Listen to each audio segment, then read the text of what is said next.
जड़े महिला गुड़ाई गुड़ाई कटुरी रे हाणी हत्या करिछि पड़ोसी युवक। तबे पूर्व शत्रुता कारण एहीपरी विभत्स हत्याकांड घटिथिबा बेले घर सम्मुखरे ही महिला नृशंस भावे कटुरी रे हाणी हत्या करिछि अभियुक्त। आउ हत्याकारी युवकर मां छड़ाइबाकू आसिथिबा बेले तांकू मध्य अभियुक्त पुओ कटुरी रे हाणी गुरुतर करिछि। एपरी घटना घटिछि कटक गांधीपल्ली कृष्ण आश्रम निकटरे।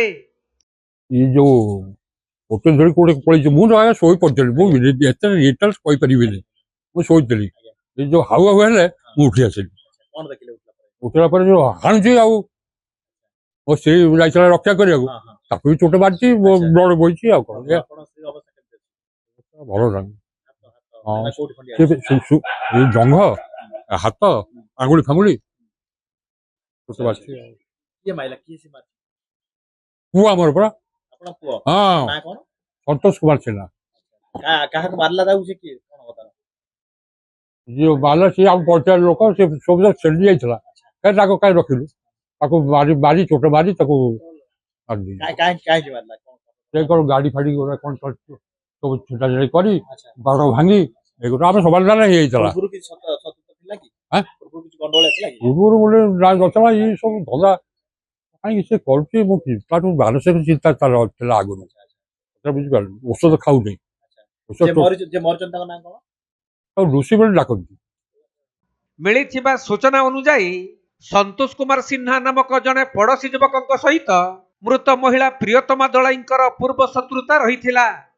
तेबे आज पुणी कौनसी कथा को नहीं बचसा हेबा परे संतोष घर भितरु एक कटुरी आनी प्रियतमा को गुड़ाई गुड़ाई हाणिथिला। यह देखि संतोषक मां छड़ाइबाकू जाइथिबा बेले तांकू मध्य कटुरी रे हाणिथिला संतोष। फलरे घटनास्थल ही प्रियतमा मृत्यु हेबा सहित गुरुतर संतोषक मां को कटक एसीबी मेडिकल को चिकित्सा पई पठा जाइछि। सेपटे एपरी कांड घटाइबा परे अभियुक्त संतोष फेरार हो जाइछि। खबर पाई जून 2 एसपी अरुण कुमार स्वाई समेत पुलिस अधिकारी माने पहुंची सबको व्यवच्छेद पई एसीबी मेडिकल को पठाइथिबा बेले अभियुक्त को धरिबा पई उद्यम जारी रखिछंती। से तांको जने संतोष कुमार सिन्हा बोली कि तांको पड़ोसी गोटे पूर्व राग को लेकिन धारुआ अस्त्र मुंड और बेकर आघात देते से पुलिस खबर पाई पुलिस अफिसर मेडिकल मृत्युवरण कर विषय तदंत चली साइंटिफिक ऑफिसर एविडेंस कलेक्ट कर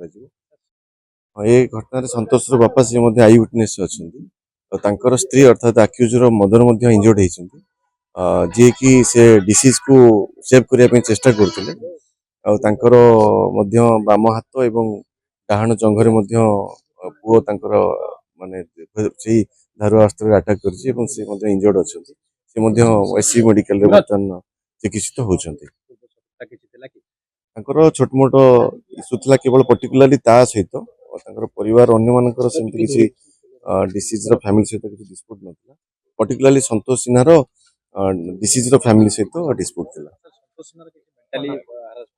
से विषय रे हमें किसी जानिनु और से विषय हमें तदंत करूछु घटना घटी सरला परे आसामी फेरार अछि और हमर चेष्टा चलछि से शीघ्र ताको अरेस्ट करिया